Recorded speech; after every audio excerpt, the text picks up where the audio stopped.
I would like to thank you all for coming and welcome you here.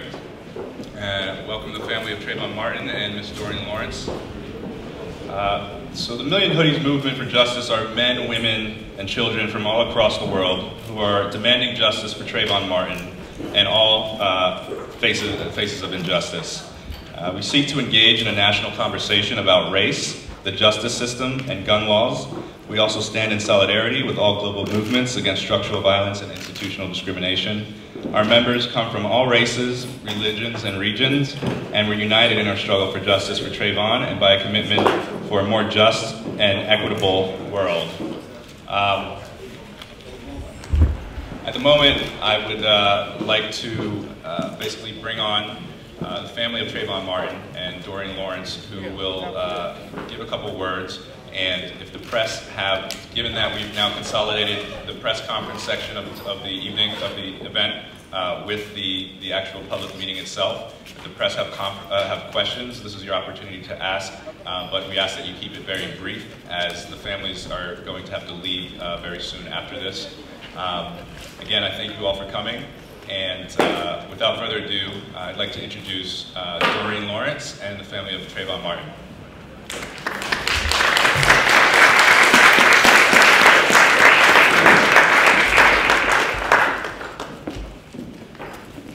Thank you very much. My name is Daryl Parks, and my partner Benjamin Crump and I, our law firm Parks and Crump, represent the family of Trayvon Martin.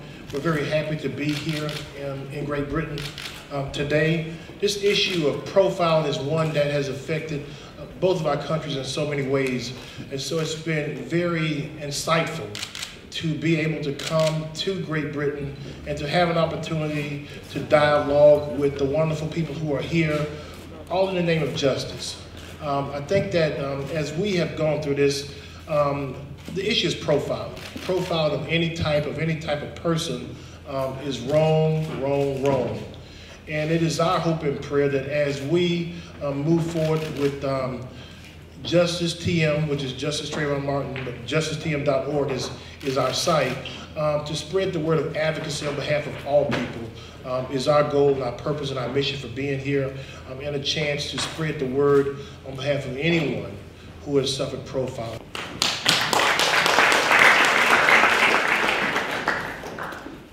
I'm Attorney Benjamin Crump. I have the honor with Attorney Parks to represent Trayvon's parents, Sabrina Fulton, Tracy Martin, and also present with us today is Javaris Fulton, Trayvon's older brother.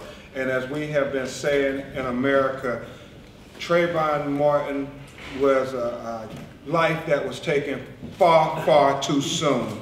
And you don't have to speculate about what Trayvon Martin was going to be in the very immediate future. We have evidence in Javaris Fulton, who is heading into his 4th year of university studies in information technologies. So we have empirical evidence that Trayvon Martin was a good kid who was going places, just like, as Ms. Lawrence has expressed to us, Steve Lawrence was going places, and but for these acts of profiling, they would still be here today. Thank God for the people that they rallied, they protested, and we had over 2.5 million people sign a petition for justice for Trayvon Martin, and we do believe it was the grassroots people that stood up and made our government listen. And so we are just so thankful for you all.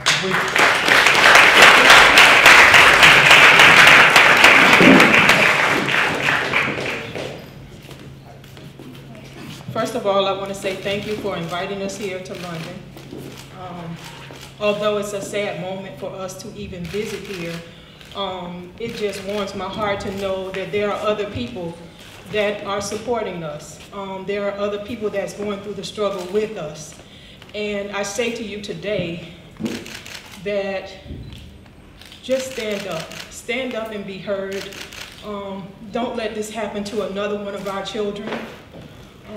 I've said so often that Trayvon Martin is my son. He's your son too. And I just want to say thank you.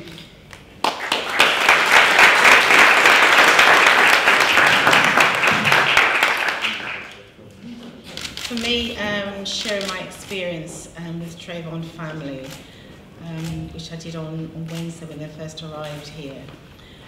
And when we were talking, the similarities of how when our son was killed, the inaction of the police and the justice system, you know, you could just see through the same thing what happened to us.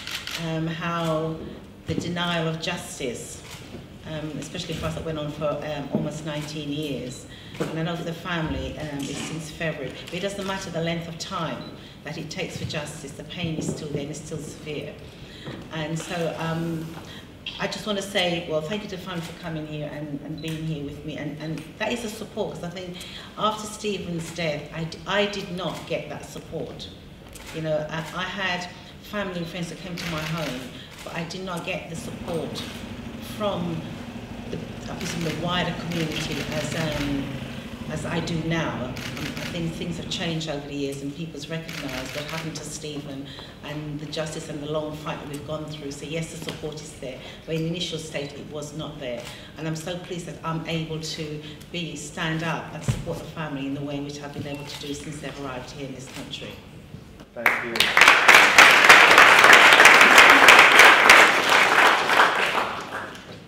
Good evening. First of all, I'd just like to say thank you all for welcoming us into your home. It certainly is a pleasure to meet Ms. Lawrence, who's definitely an inspiration to what we're trying to achieve. By meeting her, I think that we can achieve a lot of goals. We can actually stand together on one common ground, and that's the common ground of the loss of a child.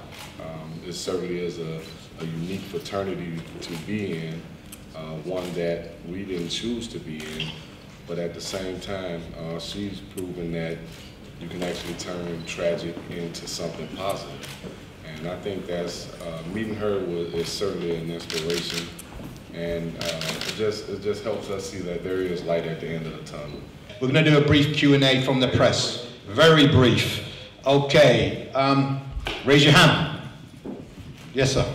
To the family, what will you take away from your trip here to the UK? And what message do you have for the young black people in this country who have suffered racial profiling and so on? We have to start teaching at home, as well as in the schools. We have to educate. You can't be afraid to leave your home. You can't be afraid to walk down the street and just feel that someone's going to do something to you. You have to be comfortable in your surroundings. I think we need to educate more on conflict resolution, how to resolve issues, how to walk away from plain ignorance, and it starts at home. Hi, Elena Taylor from Press TV. Both families mentioned that this is a rather unfortunate fraternity to be a part of. Could Mrs. Lawrence and the family here just expand on that for me, please? The reason why we say that it's a fraternity that we're in is because a lot of people have said to us that they know how we feel and they sympathize with us. Until you have lost a child, it is very difficult for you to really understand how we feel and the hurt and the pain that we have. I'll give you an example. I have a brother right now in a wheelchair, and I tell him all the time, I understand how he feels, but I really don't, because I'm not in a wheelchair. So I can't be in that fraternity that understands how he really feels. I can sympathize with him, but I really don't know how he feels. I don't know the pain that he goes through on a daily basis. I don't know the hurt that he feels because he cannot walk. And I think it's the way in which we've lost our children. They didn't die because they were ill. They didn't die from an accident. They died because somebody deliberately went out and took their life. And I think that is the difference, and that's the connection that we're able to make between us as a family, is the pain of suffering of how our children were murdered. My question really is very much, if he's able, can we speak a question for the son, the young man? I'm I'm not sure if he feels he can respond.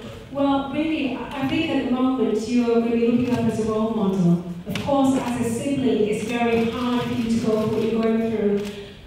For young people who will be watching this telecast at the moment, what's your feelings? Have you come to terms with it? And what can other young people do to support you right now? In regards to me coming to terms with my brother's death, I'm still not quite there. It's very difficult. And what I would want to tell, I guess, the young people,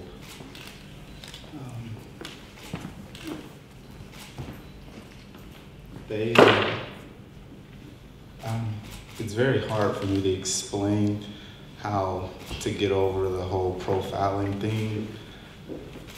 I guess they would just need to be more immersed with more, diversity, I guess, with different people.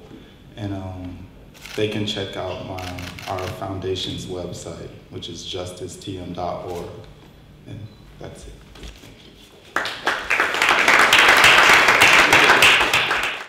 How effective is it going to be for Trayvon's case, and what does it do back home by bringing it here?